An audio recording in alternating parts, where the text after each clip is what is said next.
सभी सनातनी भाई बहनों को मेरी राम राम। भक्तों की कथाओं में मेरी आज की कथा भक्त पुंडरीक की है। पद्म पुराण में कहा गया है, स्मृतः संतोषितो वापि पूजितो वा द्विजोत्तम पुनाति भगवत भक्त चांडालोऽपि यदच्छ्रिया। स्मरण करने पर, संतुष्ट करने पर, पूजा करने पर भगवान का भक्त अनायास ही चांडाल तक को भी पवित्र कर देता है। पुंडरीक जी ऐसे ही महाभागवत हो गए हैं। पुंडरीक का जन्म ब्राह्मण कुल में हुआ था। वे वेद शास्त्रों के ज्ञाता, तपस्वी, स्वाध्याय प्रेमी, इंद्रिय विजयी, क्षमाशील थे। वे त्रिकाल संध्या करते थे। प्रातः सायं विधि पूर्वक अग्निहोत्र करते थे। बहुत दिनों तक उन्होंने गुरु की श्रद्धा पूर्वक सेवा की थी और नियमित प्राणायाम तथा भगवान विष्णु का चिंतन तो वे सर्वदा ही करते थे। वे माता पिता के भक्त थे। वर्णाश्रम धर्मानुकूल अपने कर्तव्यों का भली भांति विधि पूर्वक पालन करते थे। धर्म के मूल हैं भगवान। धर्म के पालन का यही परम फल है कि संसार के विषयों में वैराग्य होकर भगवान के चरणों में प्रीति हो जाए। भगवान की प्रसन्नता के लिए ही लौकिक वैदिक समस्त कर्मों का पुंडरीक पालन करते थे। ऐसा करने से उनका हृदय शुद्ध हो गया। संसार के किसी भी पदार्थ में उनकी आसक्ति, ममता, स्पृहा या कामना नहीं रह गई। वे माता पिता, भाई बंधु, मित्र सखा, सुहृद संबंधी आदि स्नेह के मोह के बंधनों से छूट गए। उनके हृदय में केवल एकमात्र भगवान को प्राप्त करने की ही इच्छा रह गई। वे अपने संपन्न घर एवं परिवार को तृण के समान छोड़कर भगवत प्राप्ति के लिए निकल पड़े। भक्त पुंडरीक साग मूल फल जो कुछ मिल जाता उसी से शरीर निर्वाह करते हुए तीर्थाटन करने लगे। शरीर के सुख दुख की उन्हें तनिक भी चिंता नहीं थी। वे तो अपने प्रियतम प्रभु को पाना चाहते थे। घूमते घूमते वे शालग्राम नामक स्थान पर पहुंचे। यह स्थान रमणीक था, पवित्र था। यहाँ अच्छे तत्वज्ञानी महात्मा रहते थे। अनेक पवित्र जलाशय थे। पुंडरीक ने उन तीर्थ कुंडों में स्नान किया। उनका मन यहाँ लग गया। यहीं रहकर अब वे भगवान का निरंतर ध्यान करने लगे। उनका हृदय भगवान के ध्यान से आनंदमग्न हो गया। वे हृदय में भगवान का दर्शन पाने लगे। अपने अनुरागी भक्तों को दयामय भगवान सदा ही स्मरण में रखते हैं। प्रभु ने देवर्षि नारद को पुंडरीक के पास भेजा कि वे उसे भोले भक्त के भाव को और पुष्ट करें। श्री नारद जी परमार्थ के तत्वज्ञ तथा भगवान के हृदय स्वरूप हैं। वे सदा भक्तों पर कृपा करने, उन्हें सहायता पहुंचाने को उत्सुक रहते हैं। भगवान की आज्ञा से हर्षित होकर वे शीघ्र ही पुंडरीक के पास पहुँचे। साक्षात सूर्य के समान तेजस्वी वीणा बजाकर हरिगुण गान करते देवर्षि को देखकर पुंडरीक उठ खड़े हुए। उन्होंने साष्टांग प्रणाम किया। देवर्षि के तेज को देखकर वे चकित रह गए। संसार में ऐसा तेज मनुष्य में सुना भी नहीं जाता। पूछने पर नारद जी ने अपना परिचय दिया। देवर्षि को पहचान कर पुंडरीक के हर्ष का पार नहीं रहा। उन्होंने नारद जी की पूजा करके बड़ी नम्रता से प्रार्थना की, प्रभु, मेरा आज परम सौभाग्य है जो मुझे आपके दर्शन हुए। आज मेरे सब पूर्वज तर गए। अब आप अपने इस दास पर कृपा करके ऐसा उपदेश करें जिससे इस संसार सागर में डूबते इस अधम का उद्धार हो जाए।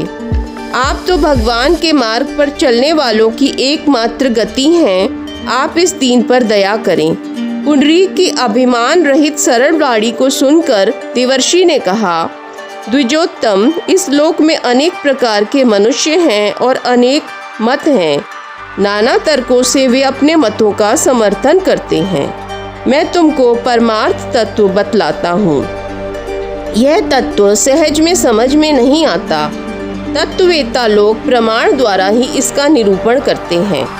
मूर्ख लोग ही प्रत्यक्ष तथा वर्तमान प्रमाणों को मानते हैं। वे अनागत तथा अतीत प्रमाणों को स्वीकार नहीं करते। मुनियों ने कहा है कि जो पूर्व रूप है, परंपरा से चला आता है, वही आगम है। जो कर्म, कर्मफल तत्व, विज्ञान, दर्शन और विभू है, जिसमें न वर्ण है न जाति, जो नित्य आत्म संवेदन है, जो सनातन, अतीन्द्रिय, चेतन, अमृत, अज्ञेय, शाश्वत, अज, अविनाशी, अव्यक्त, व्यक्त, व्यक्त में विभू और निरंजन है, वही द्वितीय आगम है। वही चराचर जगत में व्यापक होने से विष्णु कहलाता है। उसी के अनंत नाम हैं। परमार्थ से विमुख लोग उस योगियों के परमाराध्य तत्व को नहीं जान सकते। यह हमारा मत है, यह केवल अभिमान ही है। ज्ञान तो शाश्वत है और सनातन है, वह परंपरा से ही चला आ रहा है। भारतीय महापुरुष सदा इतिहास के रूप में इसी से ज्ञान का वर्णन करते रहे हैं कि उसमें अपने अभिमान की शुद्धता न आ जाए। देवर्षि नारद ने कहा कि मैंने एक बार सृष्टिकर्ता अपने पिता ब्रह्मा जी से पूछा था। उस समय परमार्थ तत्व के विषय में ब्रह्मा जी ने कहा, भगवान नारायण ही समस्त प्राणियों के आत्मा हैं। वे ही प्रभु जगदाधार हैं। वे ही सनातन परमात्मा 25 तत्वों के रूप में प्रकाशित हो रहे हैं। जगत की सृष्टि, रक्षा और प्रलय नारायण से ही होता है। विश्व, तेजस, प्राज्ञ, ये त्रिविध आत्मा नारायण ही हैं। वे ही सबके अधीश्वर एकमात्र सनातन देव हैं। योगी गण ज्ञान तथा योग के द्वारा उन्हीं जगन्नाथ का साक्षात्कार करते हैं। जिनका चित्त नारायण में लगा है, जिनके प्राण नारायण को अर्पित हैं, जो केवल नारायण के ही परायण हैं, वे नारायण की कृपा और शक्ति से जगत में दूर और समीप, भूत, वर्तमान और भविष्य, स्थूल और सूक्ष्म सबको देखते हैं। उनसे कुछ अज्ञात नहीं रहता। ब्रह्मा जी ने देवताओं से एक दिन कहा था, धर्म नारायण के आश्रित है। सब सनातन लोक, यज्ञ, शास्त्र, वेद, वेदांग तथा और जो भी कुछ है, सब नारायण के ही आधार पर है। वे अव्यक्त पुरुष नारायण ही पृथ्वी आदि पंचभूत रूप हैं। ये समस्त जगत विष्णुमय है। पापी मनुष्य इस तत्व को नहीं जानता। जिनका चित्त उस विश्वेश्वर में लगा है, जिनका जीवन उन श्री हरि को अर्पित है, ऐसे परमार्थ ज्ञाता ही उन परम पुरुष को जानते हैं।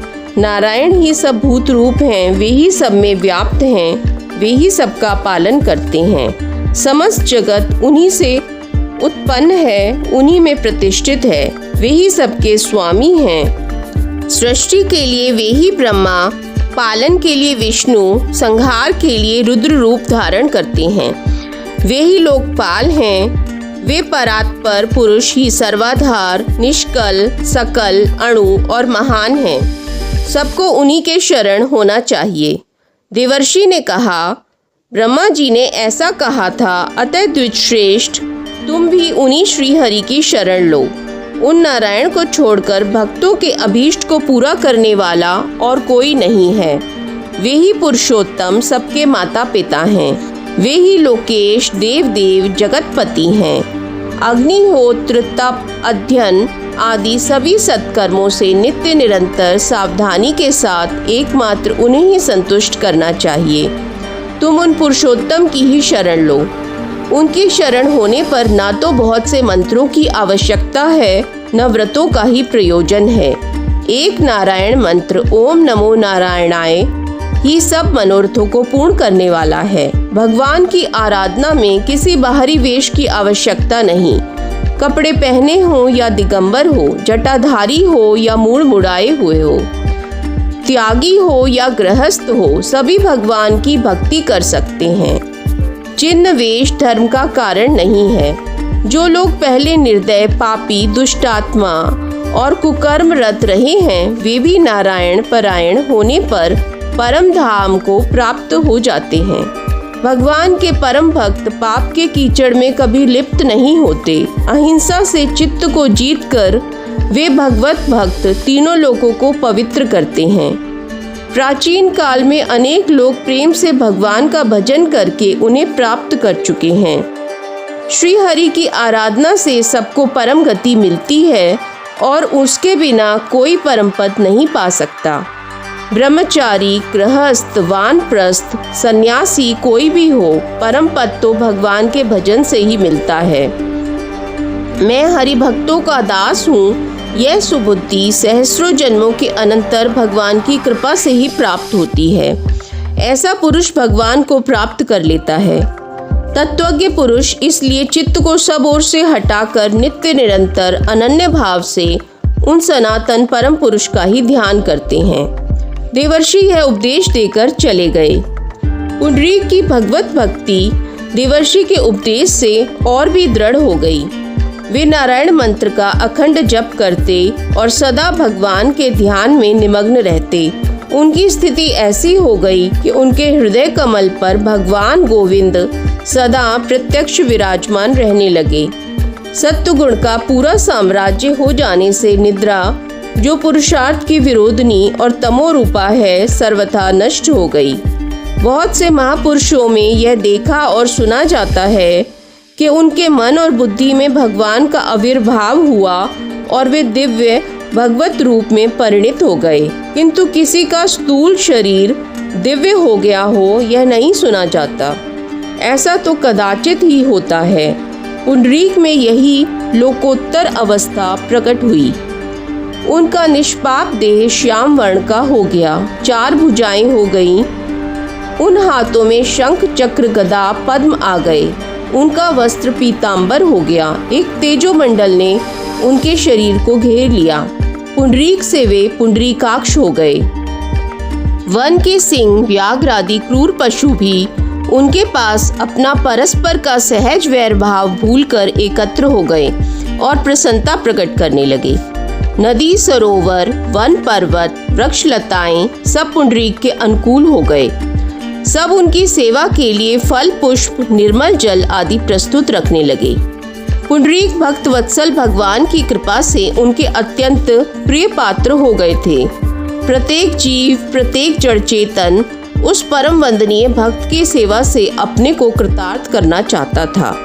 पुंडरीक के मन, बुद्धि ही नहीं, शरीर भी दिव्य भगवत रूप हो गया था। तथापि दयामय करुणा सागर प्रभु भक्त को परम पावन करने, उसे नेत्रों को चरम लाभ देने उसके सामने प्रकट हो गए। भगवान का स्वरूप, उनकी शोभा, उनकी अंग कांति जिस मन में एक झलक दे जाती है, वह मन, वह जीवन धन्य हो जाता है। उसका वर्णन कर सके इतनी शक्ति कहाँ किसमें है। पुंडरीक भगवान के अचिंत्य सुंदर दिव्य रूप को देखकर प्रेम विहल हो गए। भगवान के श्री चरणों में प्रणिपात करके भरे कंठ से उन्होंने स्तुति की। स्तुति करते करते प्रेम के वेग से पुंडरीक की वाणी रुद्ध हो गई। भगवान ने पुंडरीक को वरदान मांगने के लिए कहा। पुंडरीक ने विनय पूर्वक उत्तर दिया, भगवन, कहाँ तो मैं दुर्बुद्धि प्राणी और कहाँ आप सर्वेश्वर सर्वज्ञ। मेरे परम सुहृद स्वामी, आपके दर्शन के पश्चात और क्या शेष रह जाता है जिसे मांगा जाए, यह मेरी समझ में नहीं आता। मेरे नाथ, आप मुझे मांगने का आदेश कर रहे हैं तो मैं यही मांगता हूँ कि मैं अबोध हूँ, अतः जिसमें मेरा कल्याण हो वही आप करें। भगवान ने अपने चरणों में पड़े पुंडरीक को उठाकर हृदय से लगा लिया। वे बोले, वत्स, तुम मेरे साथ चलो, तुम्हें छोड़कर अब मैं नहीं रह सकता। अब तुम मेरे धाम में, मेरे समीप, मेरी लीला में सहयोग देते हुए निवास करो। भगवान ने पुंडरीक को अपने साथ गरुड़ पर बैठा लिया और अपने नित्य धाम ले गए।